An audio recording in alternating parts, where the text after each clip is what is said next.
I think আমার সিটে আরেকজন বসে আছে। 这个，这个。 Welcome to Shangrao Railway Station.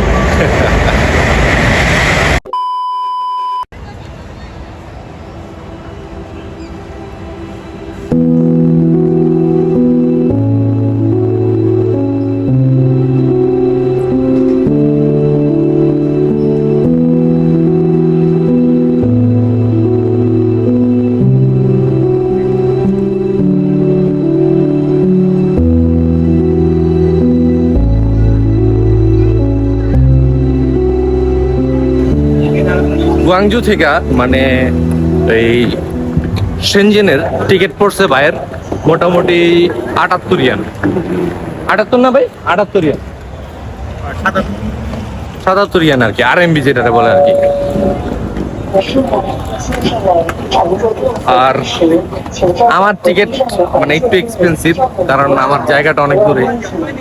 আমার টিকিট মোটামুটি করছে আপনার গুয়াংজু টু সাংগ্রাও মোটামুটি $104, মানে $104 আর কি প্রায়। মানে আমি অনলাইনে কাটছিলাম তো যেখান থেকে আমার ডলারে কাটা হয়েছে আর কি টাকাটা। আজকে আমার গন্তব্য হচ্ছে সাংগ্রাও স্টেশন। গুয়াংজু স্টেশন থেকে মোটামুটি সাংগ্রাও স্টেশনের দূরত্ব প্রায় 480 থেকে 530 কিলোমিটারের মতো। আর আমার টিকিটের প্রাইসটা পড়ছে $104, যা মোটামুটি বাংলায় হিসাব করলে 104 ইন্টু 125, 13,000 টাকা প্রায়।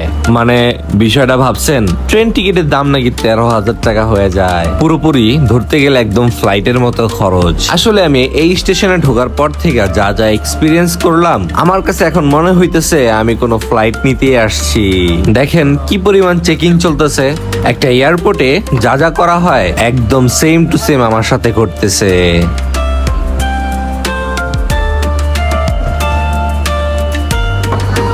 ওকে ভাই, ইনশাল্লাহ আবার 3-4 দিন পর দেখা হইব, ঠিক আছে? সাবধানে যায়েন আর কথাবার্তা বলুন। ওকে, আল্লাহ হাফেজ। বড় ভাই যাবে শেনজেন। গুয়াংজু সাউথ স্টেশন থেকে শেনজেন নর্থ স্টেশনের দূরত্ব প্রায় 102 কিলোমিটারের মতো। হাই স্পিড ট্রেনে গেলে মোটামুটি 30 থেকে 40 মিনিট সময় লাগবে। গুয়াংজু থেকে শেনজেনের বুলেট ট্রেনের টিকিট পড়ছে 77 ইন্টু 19, 1463 টাকা। ভাই চলে গেল। এখন আমার মানে এখন থেকে আমার টেবিলটা একা, পুরোপুরি একা। এবার আমার কাউন্টার নাম্বার আগে খুঁজে বাই করা যাক, পরেরটা পরে দেখতেছি। আমার গেট নাম্বার A18 বা B18, এই দুইটা যে কোনো একটা দিয়ে ঢুকলে আমি মোটামুটি ট্রেন পেয়ে যাবো। ভিতরে ঢোকার সাথে সাথে আপনারা এই নাম্বারগুলো দেখতে পারবেন। এই নাম্বারগুলো আপনার টিকিটে মেনশন করা থাকবে। আপনি যদি সঠিক সময়ে আপনার গেট নাম্বারের সামনে না আসেন, আপনি ট্রেন মিস করবেন। আমার ট্রেনের এখনো অনেক সময় বাকি আছে, মনে হয় না আমার ঢুকতে দিব। হয়তো আমার ওয়েট করতে বলবো তাদের মতো, এই পিছনে যে বসে আছে তাদের মতো আমার ওয়েট করতে বলবো, তারপর আমার যেতে দিব আর কি। মানে আমার যখন টাইম আসবো তখন আমার যেতে দিব। ওই যেটা বলছিলাম, মানে মোটামুটি ও দেখাইলো 13টা কত বললো, ওয়েট মানে 1:19 আর কি, বাংলা টাইমে 1:19 বলতে পারেন দেখাইছে। মানে 13:19 আর কি, এখন 11:20 বাজে, মানে 13:19 বা প্রায় 1:19 আমার ট্রেন আসবো আর কি। তো আমার ওয়েট করতে বলছে, ওয়েট করা যাক, তারপর দেখি কই যাওয়া যায়। আমি আশপাশে একটু ঘুরে দেখি এই ফাঁকে। বাহ, চার্জিং এরও ব্যবস্থা আছে। মোবাইল ফোন বা ইলেকট্রনিকের যে কোনো আইটেম আপনার চার্জ শেষ হয়ে গেলে আপনি এখান থেকে চার্জ করে নিতে পারবেন। চায়না সরকার তাদের জনগণের সুবিধার ক্ষেত্রে অনেক কিছুই তৈরি করে রেখেছে। আর এইদিকে আমাদের দেশে, মানে আমাদের বাংলাদেশে রেল ব্যবস্থার এতটাই খারাপ অবস্থা যে মানে নিজের বুকিং করা সিট পেতেও অনেকটা ব্যাঘাত পোহাতে হয়। আর বাকি সব তো বাদই দিলাম। আসলে আমি আমার নিজের দেশের বদনাম করতেছি না, যা সত্য তাই বলতেছি।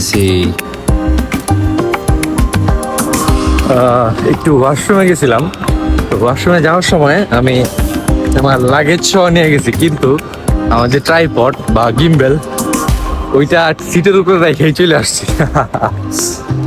এখন দেখি যা পাই কিনা, আশা করি পামু, অতটুকু ভরসা আছে। মানে বেশিক্ষণ নেই, কিছুক্ষণের জন্য গেলাম আর কি, ওয়াশরুমে গেলাম, কিন্তু আমি ভুলে গেছি আমার ট্রাইপড যে সিটের উপরে রাখছিলাম। এখন দৌড়ায় যাইতাছি। আছে আছে আছে আছে, দিস ইজ চায়না, জিনিস হয়ে গেল পাওয়া যায়। ওই আপনাদের দেখাই,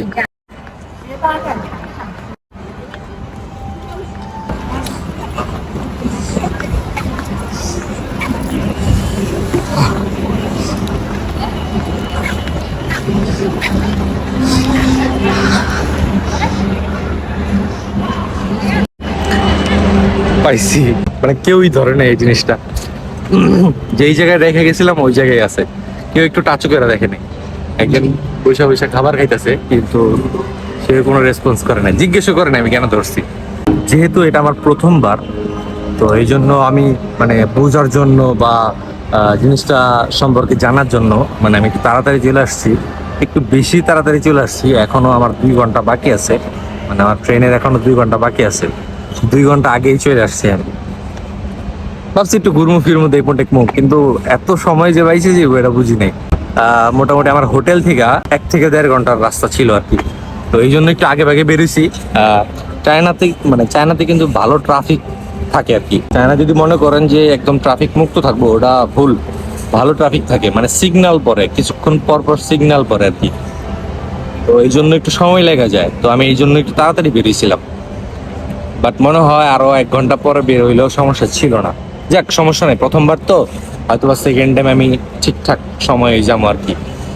মানে এমনিতে ওভারঅল সবকিছু আমার ভালো লাগতেছে, নতুন সবকিছু নতুন নতুন। বাট এয়ারপোর্টটা এত পরিমাণ বড়, মনে হইতেছে কি যে কোনো, সরি এয়ারপোর্ট দেখছেন আমার মুখ দিয়েও বেরিয়েছে, মানে এয়ারপোর্ট। আসলে জিনিসটা এত বড়, মানে পুরা এয়ারপোর্টের মতো লাগতেছে, এই জন্যই মুখ দিয়ে বেরিয়েছে এয়ারপোর্ট। এক্সাইটমেন্টে ভুলে গেছি আমি যে এখনো নাস্তাই করি নাই। দেখি এখান থেকে কিছু খাওয়া যায় কিনা। আসলে চায়নার এইসব সব থেকে জিনিস কিনা খাইতেও ভয় লাগে, কোনটা হালাল কোনটা হারাম এটা একটু চিন্তার বিষয়। আর এখন আমি ভারী খাবার খেতেই পারবো না, কারণ আমার পেটে একটু সমস্যা চলতেছে। তাই অনেক চিন্তা ভাবনা করে আমি এখান থেকে একটা কেকের প্যাকেট উঠে নেই খাওয়ার জন্য আর কি। আর এইটার সাথে ব্যালেন্স করার জন্য একটা ড্রিঙ্কসও নেওয়া উচিত। বাট এখানে ড্রিঙ্কস এর আইটেম এতগুলো ছিল যে এখন আমি কোনটা রেখা কোনটা খাবো মানে বুঝতেই পারতেছি না। অনেক খোঁজাখুঁজির পর আমার চোখে এই অ্যাপেল জুসটা পড়ে, যেটা আমার কাছে খুবই ইন্টারেস্টিং লাগে। আমি যতটুকু দেখলাম এটা অ্যাপেল আর মিল্কের একটা মিশ্রণ ছিল।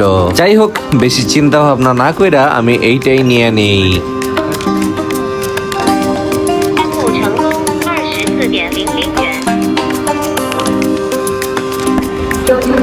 24.00元。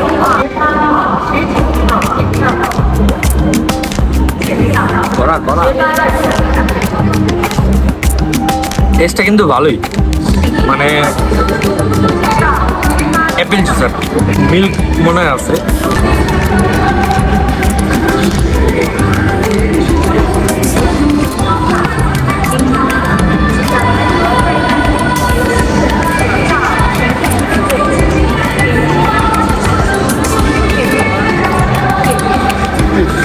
অনেক নরম,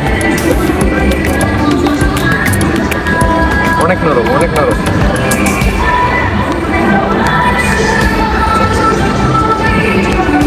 ঠিকঠাক, অত আহামরি না, বাট নরম অনেক, মানে মুখে যাওয়ার সাথে সাথে মিশে যেতেছে এরকম অবস্থা।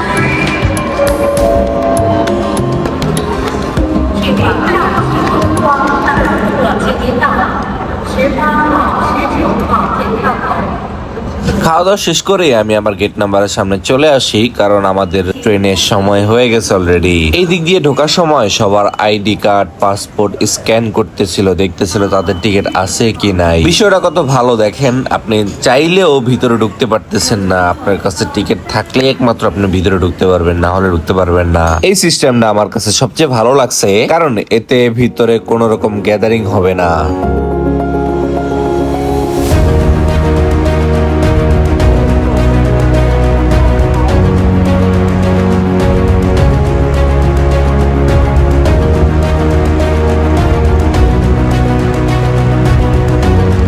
যাক, সকল বাধা পেরিয়ে ভিতরে ঢুকেই গেলাম। এই যে উপরে লেখা আছে 18 নাম্বার, এইটাই হলো আমার গেট। আমি যেই ট্রেন দিয়ে যাত্রা করব ওই ট্রেনটি এই পাশ দিয়ে আসবে।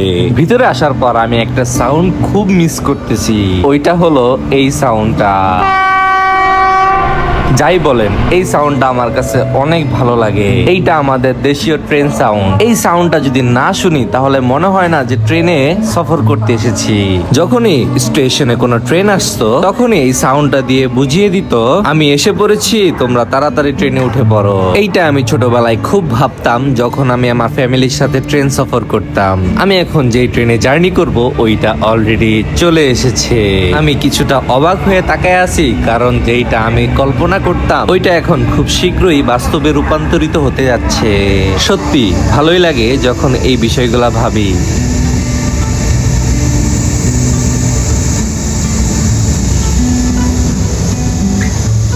ট্রেন থামার সাথে সাথেই সবাই ব্যস্ত হয়ে গেছে ট্রেনে ওঠার জন্য।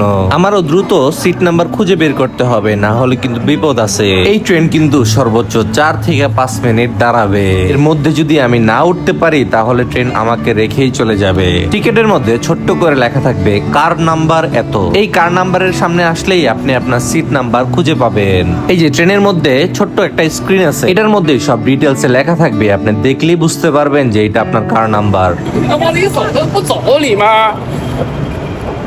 আমি ভিডিওটা একটু পজ করি, তারা হয়তো রাগ হইতে পারে, এই জন্য আই এম নট শিওর। বসার আগে ট্রেন ছেড়ে দিতে এত দ্রুত, মানে টাইম টু টাইম একদম ছাড়ছে। কেউই ঠিক মতো বসতে পারেনি, কিন্তু তার আগেই ট্রেন ছেড়ে দিছে। এখন যুদ্ধ করে সবাইকে অতিক্রম করে আমি আমার সিট নাম্বার খুঁজে বের করি। আমার সিটে আরেকজন বসে আছে।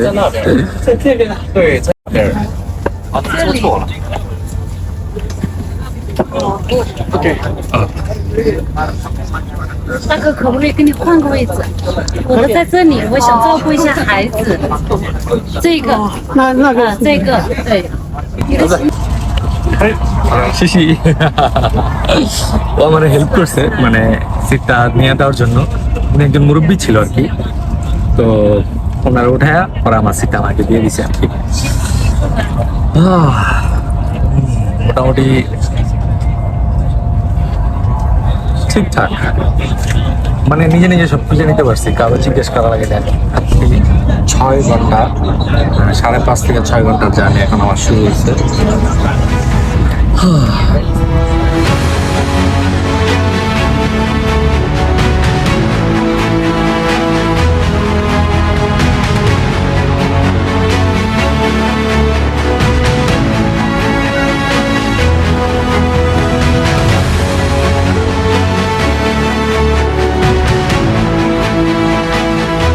সবাই বলে যে চায়নার বুলেট ট্রেনে যদি টাকা আমরা সোজা করে দাঁড়া করাই তাহলে ওটা পড়ে না। সিরিয়াসলি আজকে প্রুফ করা যায়। আমি একটা টাকা দাঁড়া করাইছি অনেকক্ষণ ধরে, এরকম মানে এখন পর্যন্ত পড়তেছে না। ওইটা আপনাদের দেখাই। সত্যি চায়না ইনক্রেডিবল। মানে ট্রেনের স্পিড এখন চলতেছে 344 কিলোমিটার পার আওয়ার স্পিড, কিন্তু ভিতরের সিচুয়েশনটা একটু দেখেন। মানে এই কয়েনটা অনেকক্ষণ ধরে দাঁড়ায় আছে। বিশ্বাস যদি করেন, একটু যদি নড়তো, মানে এই জিনিসটা একমাত্র চায়নার দ্বারাই সম্ভব। আসলে আমি বাড়ায় বাড়ায় কিচ্ছু বলতেছি না, আমার সামনে যা ঘটতেছে তাই আপনাদের সামনে তুলে ধরতেছি। আমি জানি না আপনারা এই জিনিসটা ফিল করছেন কিনা। যখন আপনারা একটা বাইকে ট্রাভেল করবেন, বাইক যখন 100 বা 110 স্পিডে উঠে তখনই না মানে চোখে মুখে কিছু দেখা যায় না, বাট এই জায়গায় দেখেন একবার, মানে 347 কিলোমিটার পার আওয়ার স্পিডে চলতেছে। মানে ভিতরে কোনো হালচালই হইতেছে না, মানে মনে হইতেছে না যে এত স্পিড। এই ট্রেনটির সিরিয়াল নাম্বার হলো G1302। এইটা একটা হাই স্পিড ট্রেন, যেটার highest speed 400 kilometer per hour. এই ট্রেনটি সার্ভিসের জন্য চালু হয় 20 জুলাই 2021 সালে।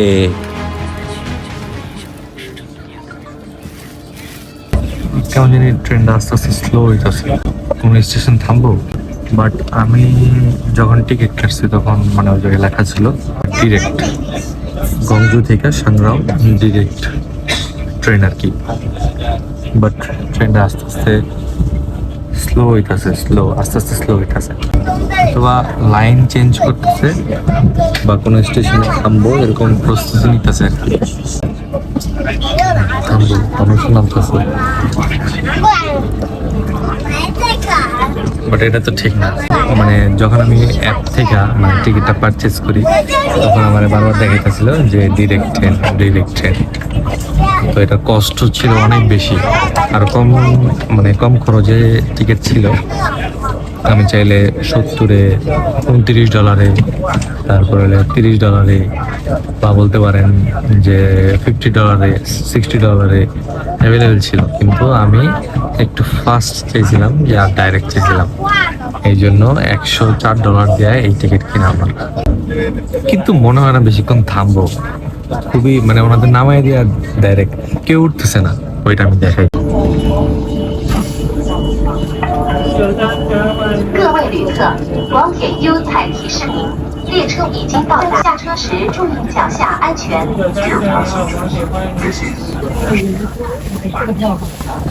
মানে কিছু মানুষ নামলো আর কিছু উঠলো আর কি, মানে আমাদের দেশের মতো আর কি। না মনে হয় না এটা পুরো ডিরেক্ট ট্রেন, এটা হয়তো বা যাত্রী নিবো আবার নামাইবো এরকম। তবে সব স্টেশন মনে হয় না থামবো আর কি। আরেকটা ট্রেন গেছে,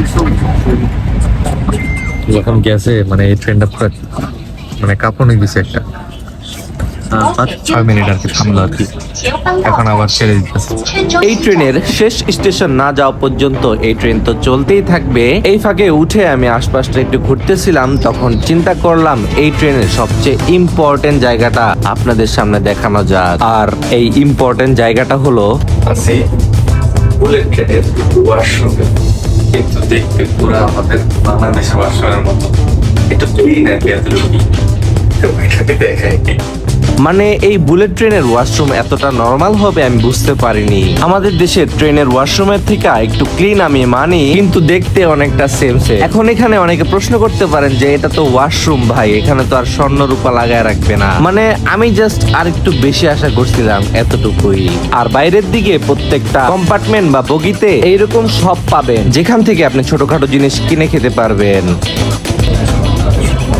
একটু পর পর টার্নেল আছে, কারণ এই পুরো এরিয়াটাই মানে একটা পাহাড়ি অঞ্চল, তো পাহাড় কাইটা এই টার্নেল গুলো তৈরি করছে আর কি।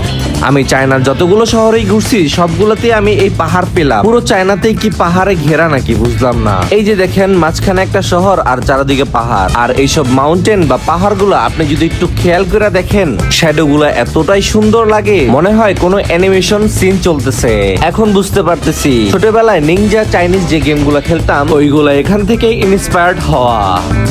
যাই হোক, পরপর 1, 2, 3টা মানে 3 নাম্বার স্টেশনে এসে একটা জিনিস আমার চোখে পড়লো। মানে চায়নার মানুষরা স্মোকিং এ অনেকটা অ্যাডিক্টিভ। সর্বোচ্চ 5 থেকে 6 মিনিটের জন্য ট্রেন দাঁড়ায়, তারা ট্রেন থেকে নাইমা অলরেডি স্মোকিং করা শুরু করে দেয়। আর আমি একটু ঘাটাঘাটি করে দেখছি চায়নার মানুষরা অনেক স্মোকিং করে।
কি কি ভাবছেন ট্রেন চলে গেছে আমার ছাড়া?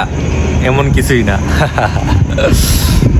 আমি অলরেডি আমার স্টেশন, যেটা মানে যেই জায়গায় আমি নামবো ওই স্টেশনেই আছি। Welcome to Sangrao railway station. ভাই এত নিরিবিলি কেন? একটার পর একটা বুলেট ট্রেন আসতেই আছে। মানে একটার পর একটা বুলেট ট্রেন আসতেই আছে। কিন্তু মানে এই রেল স্টেশনটা একদম নিরিবিলি, কোনো মানুষ নাই, সিরিয়াসলি। ওয়েট,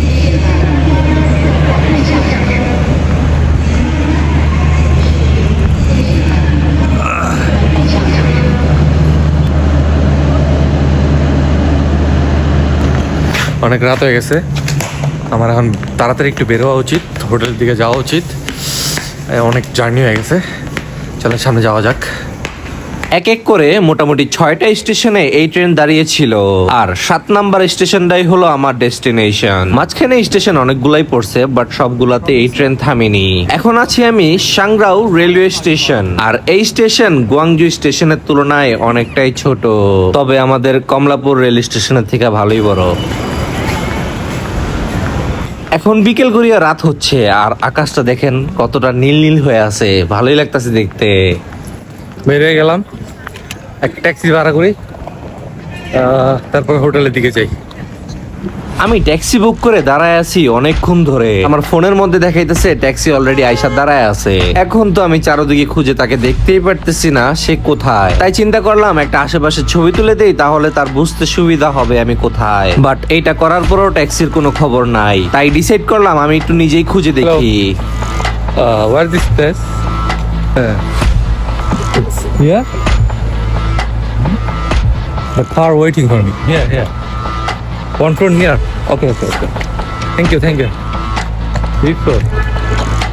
একজনের থেকে হেল্প নিলাম, সে একজন পুলিশ কর্মকর্তা ছিল যতটুকু বুঝলাম। আমি একটু হেজিটেট ফিল করতেছিলাম তার থেকে হেল্প নেওয়ার জন্য, তাই আমি একটু আমতা করতেছিলাম। আসলে সে এখানে খুব গুরুত্বপূর্ণ দায়িত্ব পালন করতেছে, আর আমি তাকে রাস্তা জিজ্ঞেস করতেছি। যাই হোক, উনি আমাকে বললো নিচের দিকে যাও তাহলেই পেয়ে যাবা। ওনার কথা মতো আমি 2 ফ্লোর নিচে আসার পরই আমি আমার বুক করা ট্যাক্সি দেখতে পাই। It's me.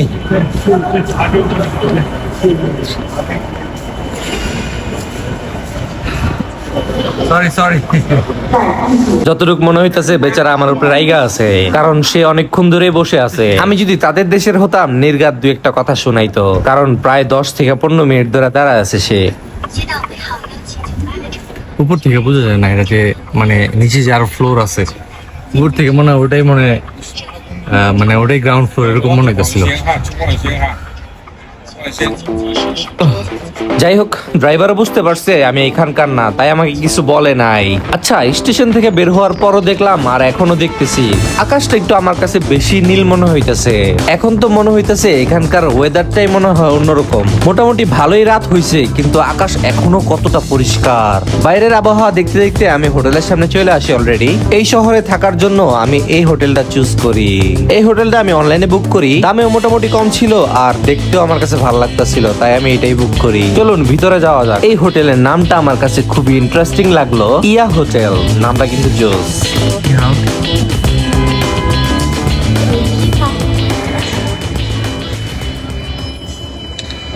I have booking. Okay. 好的。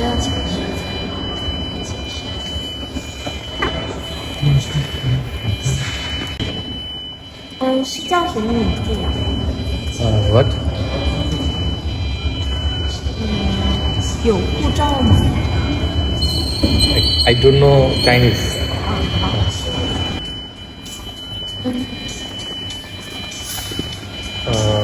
Do you have a passport? Yeah. Passport.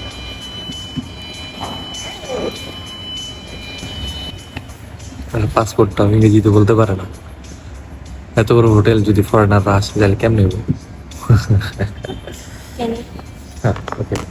আমি তাকে ইনসাল্ট করতেছি না, আমি জানি তারা তাদের ভাষাকে বেশি প্রায়োরিটি দেয়, তবে এই বেসিক ওয়ার্ড গুলো তো সবাই জানে, তাই না? সে যদি একবার বলতো যে পাসপোর্ট, তাহলে আমি বুঝতে পারতাম সে আমার থেকে কি চাইতেছে। আবার এইটাও হতে পারে সে আমাকে ভালোভাবে বুঝাইতে চাইতেছে, তাই লেখা দেখাইছে। যাই হোক, এইটা নিয়ে আর বেশি না ভাবে আমি। The room is on the okay. Number? Room number?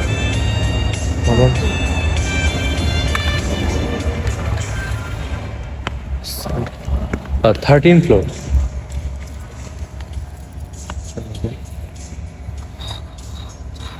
Seventeenth floor. Okay. আমি ভুলে গেছিলাম। 17 নম্বর ফ্লোরে আমার হোটেল।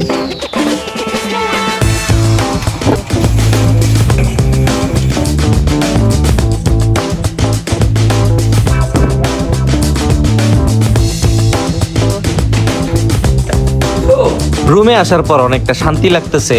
আজকে আর রুমে কি আছে না আছে এইসব ডিটেলস জানাতে পারতেছি না, কারণ আমি অনেক টায়ার্ড। আর আজকে এই পর্যন্তই। সব ভালো থাকবেন, সুস্থ থাকবেন, আবার দেখা হবে পরবর্তী ভিডিওতে।